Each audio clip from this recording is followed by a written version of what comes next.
Good morning. Today's story that we're going to be looking at is about Vladimir Putin insisting that Ukraine forfeit a region of Russia called Kursk. As you may recall, the Ukrainians invaded Kursk last year.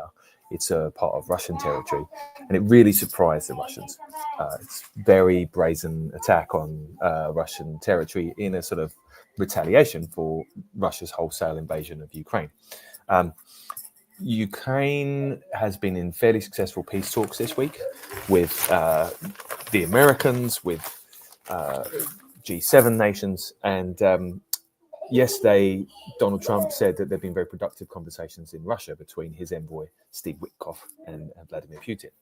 Right after that, Putin insisted that troops in Kursk be forced to surrender as part of some of these ceasefire agreements. That's a really strikingly negative statement for Putin to have made in the midst of these peace talks. Ukraine has also said it would do an unconditional ceasefire for 30 days. Like, they've been very eager and publicly willing to show that they want peace. Meanwhile, Vladimir Putin is evidently trying to drag out the peace talks for as long as he can to extract as many concessions from West and from Ukraine as he can. The question is whether you can trust Vladimir Putin now in these peace talks. But perhaps more disturbingly, there's also a question of whether you can trust Donald Trump. He sent Marco Rubio, his Secretary of State, to Canada this week for a G7 meeting. G7, I guess, means big group of people. I think it means, I don't know what it means. Anyway, it's important nations, and they sit around a table and they try and come up with various things. He sent Rubio to Canada for the meeting. And then he said that he thought that the US should take over Canada, rather like Russia's taken over Ukraine. And just as Rubio is sort of trying to make inroads and negotiate in good faith, Trump's kind of saying, well, we should just annex the country. Rubio was asked about this on Wednesday night, and he was at loss for words. I think Trump repeated the thing on Thursday on social, and then, on Thursday and Friday, Rubio eventually kind of gets to some sort of statement saying, we're going to here to talk about the things we do agree on. Can you imagine having your boss send you to Canada to negotiate and then effectively saying we should annex the country you're negotiating in? Can't be easy. Despite that, the G7 did actually issue a statement affirming Ukraine's sovereignty and supporting their efforts in the war against Russia. That's significant. It's a good resistance to Putin and to Trump as well. And Rubio, I think, is starting to show himself as a real adult in the room. I'm literally, as I'm live, going to go on Google and say Marco Rubio bad quote, because I'm kind of interested in the worst thing that he's ever said. What's the best thing he's said? The worst thing he's said.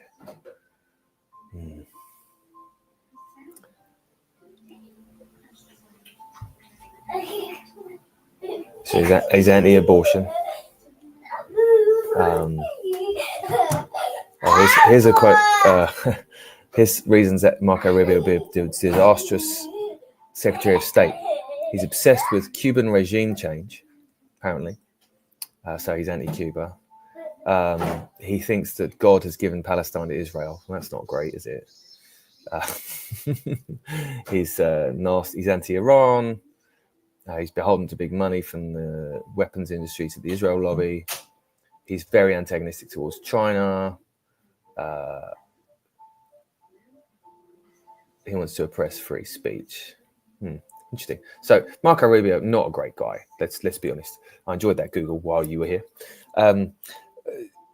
Not a great guy. On the other hand, trying his best to broker a peace deal in Ukraine despite his boss's worst instincts. Kind of leadership that we need more of. I really wish we could trust Donald Trump in these negotiations. I really wish we could trust Vladimir Putin. I don't exactly trust Secretary of State Marco Rubio either, but it's remarkably little that needs to be done to emerge as a leader at the moment in America. Meanwhile, on the left, it's fascinating to see this generational divide between AOC and some of the younger Democrats and Chuck Schumer, who passed the spending bill yesterday. I guess the Democrats are in a quite generational war at the moment. God knows how that's going to play out. But be nice if we could kill less than another million people in Ukraine in the meantime. Thanks for reading the newspaper with me so that you don't have to. I'm Matt Davis. I appreciate you. Have a good Saturday, and I'll see you tomorrow. Thanks.